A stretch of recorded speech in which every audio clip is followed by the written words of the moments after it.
C'est par un coup de tonnerre venu du sommet de l'État que l'Algérie amorce un virage décisif. Désormais, ceux qui trahissent leur patrie depuis les salons feutrés de Paris, les rues brumeuses de Londres ou les places romaines ne pourront plus se réfugier derrière leur nationalité.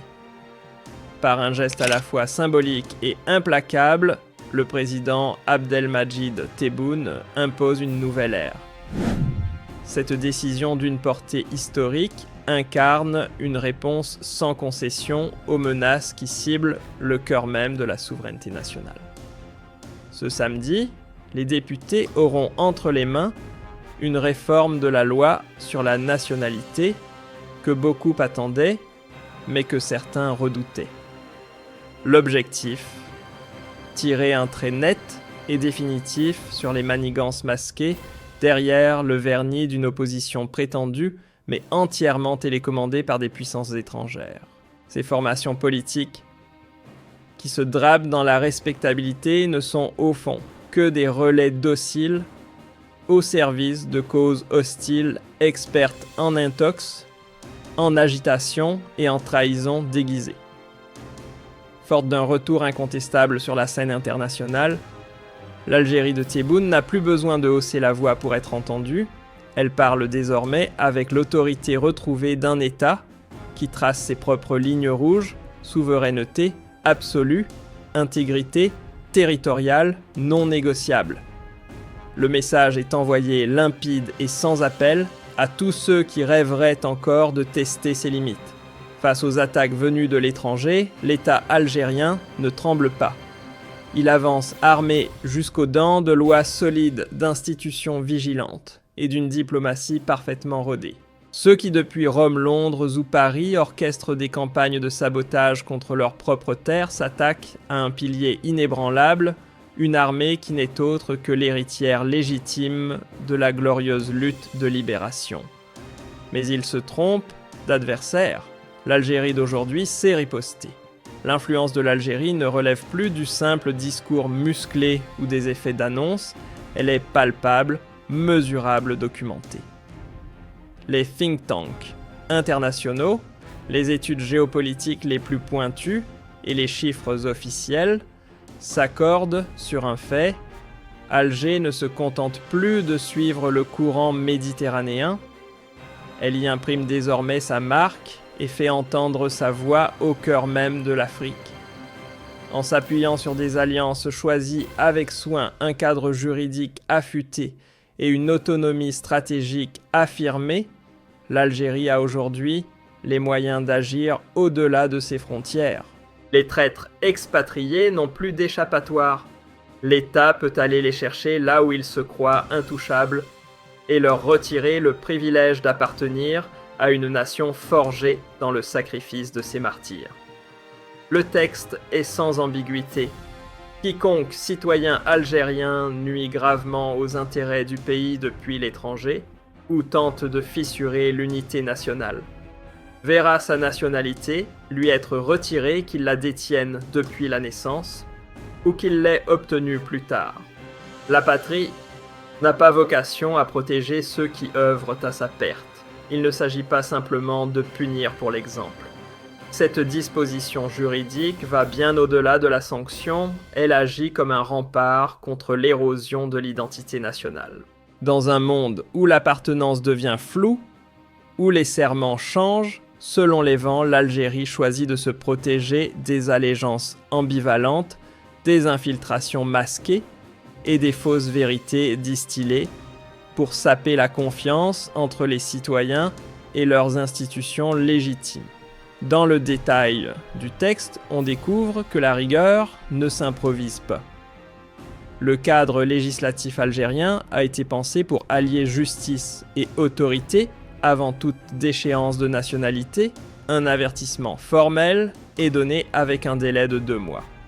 Une ultime fenêtre s'ouvre alors pour celui ou celle qui souhaite revenir sur ses dérives avant que la coupure ne devienne irrévocable. Ce délai n'est pas un signe de faiblesse, mais de puissance maîtrisée. Un État sûr de lui n'a pas besoin de brutalité, il agit avec la loi en main dans la clarté et sans détour. Quant à ceux qui, sous couvert d'activisme ou de discours prétendument engagés, servent en réalité les desseins d'intérêts hostiles, ils verront tôt ou tard leur masque tomber.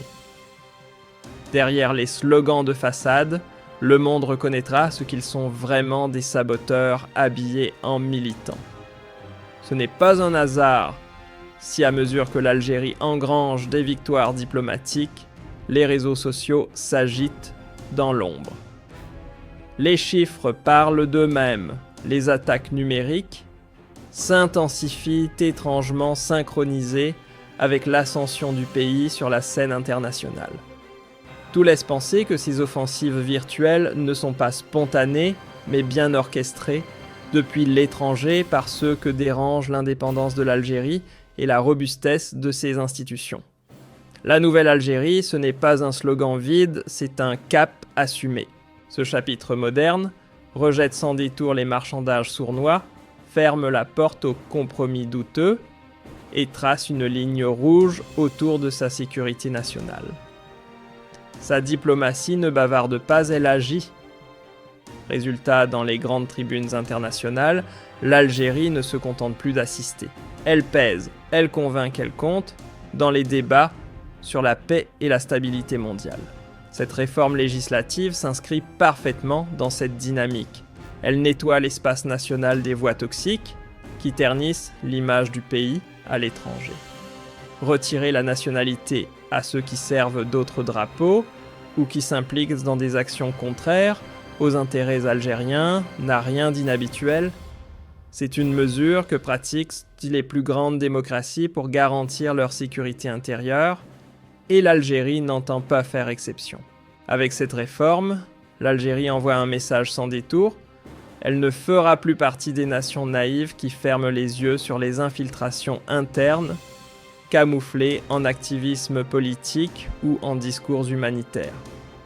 Elle entre dans le cercle des États résolus, ceux qui ne laissent plutôt pas prospérer les ennemis de l'intérieur, ces fameuses 5e colonnes, qui sapent la cohésion nationale tout en prétendant défendre des causes nobles. Il est devenu crucial de barrer la route à ceux qui transforment la technologie en arme de division. Derrière les écrans, des individus mal intentionnés exploitent les réseaux numériques pour propager de fausses vérités, semer le doute dans l'esprit des citoyens, miner le moral collectif et tenter de briser le lien sacré entre la nation et son armée. Mais le peuple algérien n'est ni naïf ni désuni. Lucide face aux défis, conscient des dangers, il se regroupe aujourd'hui plus que jamais autour de ses dirigeants et de ses institutions. Car au cœur de la puissance algérienne réside un socle inébranlable, son unité et la fermeté de ses lois.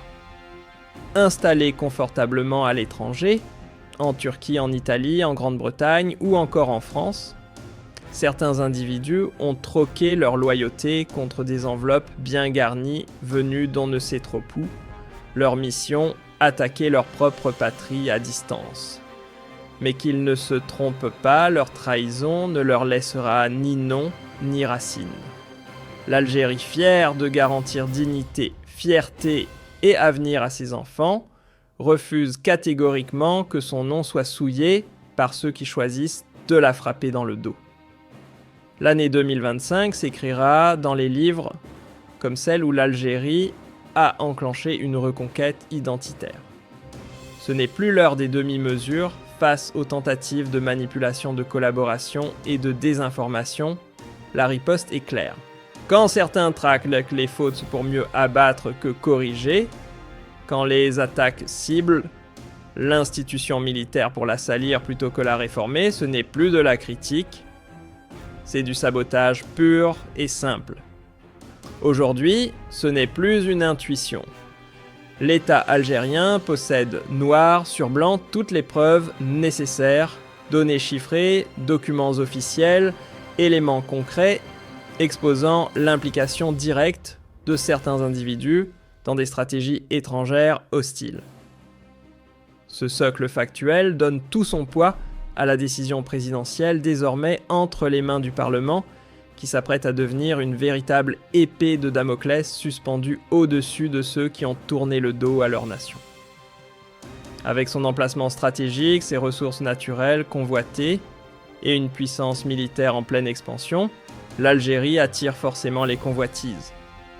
Et dans l'ombre, les grandes machinations internationales s'activent. La seule réponse à la hauteur de ces menaces. Une unité nationale solide comme le ROC, soutenue par des lois qui ne laissent aucune place à la compromission.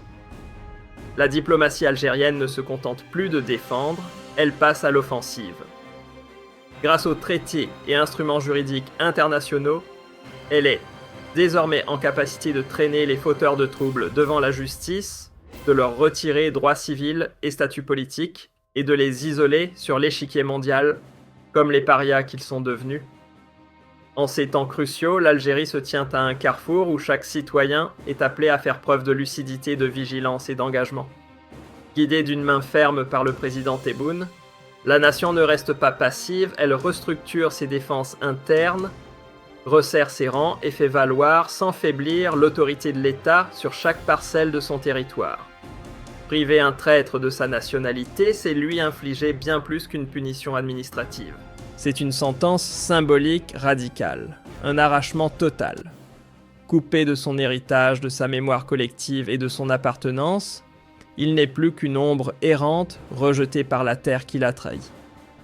La véritable puissance de l'Algérie repose dans l'honnêteté de sa trajectoire et dans l'amour inébranlable que lui portent ses enfants fidèles.